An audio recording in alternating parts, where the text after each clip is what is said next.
Nawi sa pananaksak ang alitan umano ng isang babae at kanyang bayaw. Arestado ang suspect. Saksi si Cyril Chavez ng GMA Regional TV.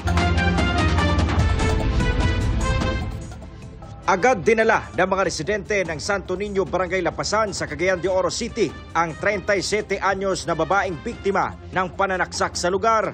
Ang suspect sa nasabing krimen, ang mismong bayaw ng biktima.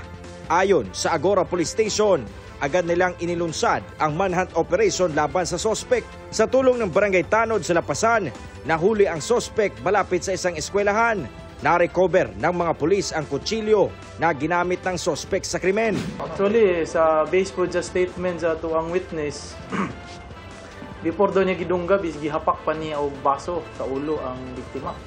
Sa investigasyon ng pulisya, napag-alamang meron na umanong alitan dati pa ang biktima at ang suspect. Bago pa mangyari ang insidente ng pananaksak, nakapagpa-blatter pa ang biktima. Sa pagkakaroon, ang biktima napa sa hospital o ang suspitsado na paila na po nato ni kasong frustrated murder.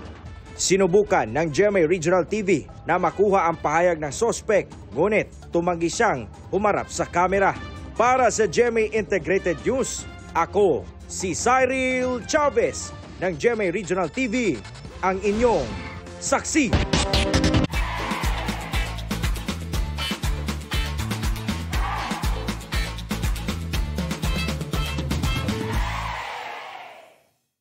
Mga kapuso, sama-sama tayong maging saksi.